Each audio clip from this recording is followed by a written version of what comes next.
नमस्कार, मेरा नाम पंकज है। स्वागत है आपका इंडियन यूथ यूट्यूब चैनल में। पिछले कई दिनों से अफगानिस्तान खबरों में बना हुआ है। क्यों बना हुआ है ये हम सब बड़े अच्छे से जानते हैं। वास्तव में जो भी वहाँ पर हो रहा है आने वाले समय में ये किसी भी देश के लिए सही नहीं होगा, क्योंकि ये सब यहाँ रुकने वाला नहीं है। खैर, इस वीडियो में हम इन सब के बारे में बात नहीं करेंगे।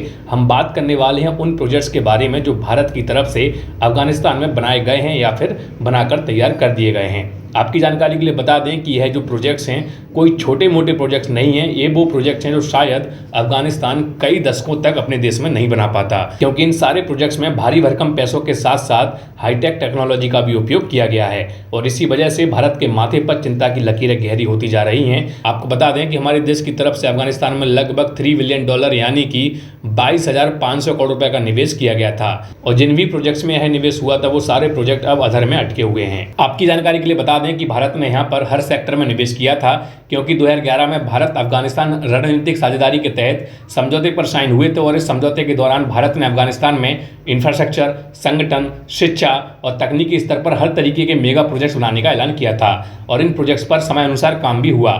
नवंबर 2020 में जिनेवा में हुई अफगानिस्तान कॉन्फ्रेंस में भारत के विदेश मंत्री एस जयशंकर ने कहा था कि अफगानिस्तान का ऐसा कोई भी हिस्सा नहीं है जहां पर भारत ने निवेश न किया हो।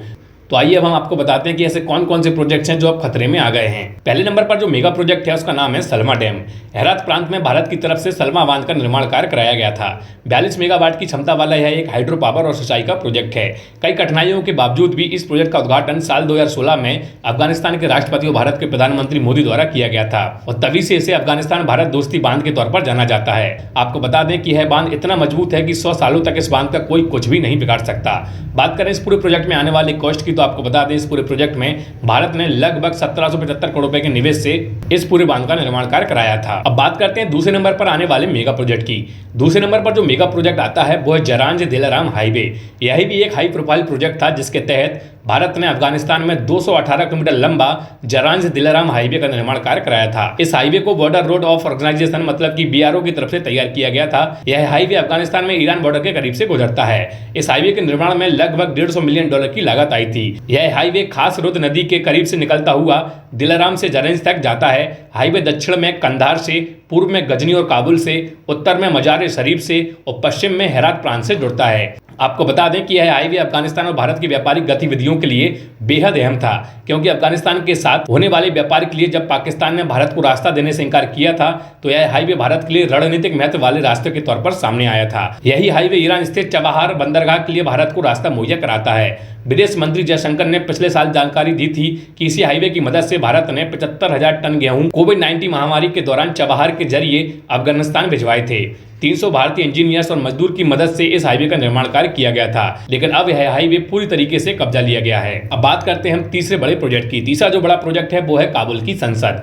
600 करोड़ रुपए की लागत से भारत ने अफगानिस्तान की संसद का निर्माण कार्य कराया था। साल 2015 में प्रधानमंत्री नरेंद्र मोदी ने काबुल में इसका उद्घाटन किया था। आपकी जानकारी के लिए बता दें कि अफगानिस्तान की इस संसद में एक ब्लॉक का नाम पूर्व प्रधानमंत्री अटल बिहारी वाजपेयी जी के नाम पर रखा गया है। अब हम बात करते हैं अगले मेगा प्रोजेक्ट की। अगला जो मेगा प्रोजेक्ट है वो स्टोर पैलेस। साल 2016 में अफगान राष्ट्रपति अशरफ घनी और PM नरेंद्र मोदी ने काबुल में स्टोर पैलेस का उद्घाटन किया था। इस महल का निर्माण वैसे तो 19वीं सदी में किया गया था और साल 1919 में रावलपिंडी समझौते में इसी महल को आधार माना गया था। साल 2009 में भारत, अफगानिस्तान और आगा खान डेवलपमेंट नेटवर्क के बीच एक समझौता साइन हुआ था जिसमें महल के दोबारा निर्माण का कार्य शुरू किया जाना था। साल 2013 से साल 2016 के बीच में आगा खान ट्रस्ट फॉर कल्चर ने इस पूरे प्रोजेक्ट का निर्माण कार्य किया था।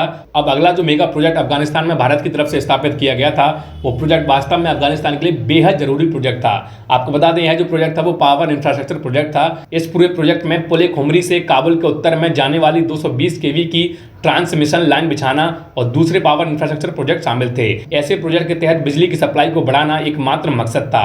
साथ ही कई प्रांतों में इस पूरे प्रोजेक्ट के तहत टेलीकम्युनिकेशन इंफ्रास्ट्रक्चर भी मजबूत करना था और यह प्रोजेक्ट भी 23,000 करोड़ रुपए के पैकेज में शामिल था। अगला जो मेगा प्रोजेक्ट है वो हेल्थ सेक्टर से जुड़ा हुआ है। आपको बता दें कि भारत ने काबुल में बच्चों के लिए एक अस्पताल का निर्माण कार्य कराया था। साल 1985 में इसका नाम इंदिरा गांधी इंस्टीट्यूट रख दिया गया था। यहाँ पर इंडियन मेडिकल मिशन ने कई बार मुफ्त में सलाह देने का काम किया।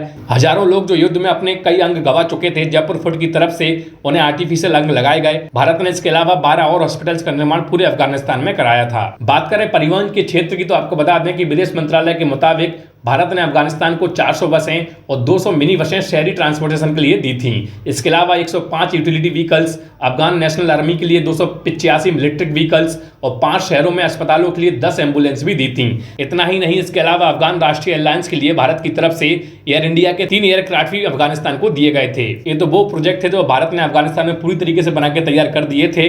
अब हम उन प्रोजेक्ट की बात करते हैं जो अभी भी अफगानिस्तान में चल रहे थे। देखिए, नवंबर 2020 में जिनेवा में विदेश मंत्री एस जयशंकर ने कहा था कि भारत ने अफगानिस्तान के साथ काबुल जिले में सहतूत बांध के लिए समझौता किया है। इस बांध के जरिए 20 लाख नागरिकों को पीने का पानी मुहैया कराया जाएगा। साथ ही इस बात का भी ऐलान किया गया था कि $80 बिलियन की लागत से करीब 100 कम्युनिटी डेवलपमेंट प्रोजेक्ट को भी शुरू किया जाएगा। आपको बता दें कि भारत और अफगानिस्तान के बीच में इस समय 2 एयर कॉरिडोर हैं। यह कॉरिडोर्स काबुल दिल्ली और हेरात दिल्ली के तौर पर हैं, पर शायद आने वाले वक्त में इन्हें भी खत्म कर दिया जाएगा। तो ये वो सारे प्रोजेक्ट थे जिन्हें भारत ने कड़ी मेहनत से अफगानिस्तान में खड़ा किया था, लेकिन अब इनका वजूद धीरे धीरे खत्म होता जा रहा है। आप इन सारे प्रोजेक्ट्स के बारे में क्या सोचते हैं, नीचे कमेंट बॉक्स में जरूर बताइएगा। इसके अलावा अगर यह वीडियो आपको अच्छा लगा तो इसको लाइक कीजिएगा, ज़्यादा से ज़्यादा शेयर कीजिएगा, और अगर आपने अभी तक हमारे चैनल को सब्सक्राइब नहीं किया तो हमारे चैनल को सब्सक्राइब भी कीजिएगा। तो चलिए, आज के इस वीडियो में इतना ही। मिलते हैं अगले वीडियो में, तब तक के लिए जय हिंद, जय भारत।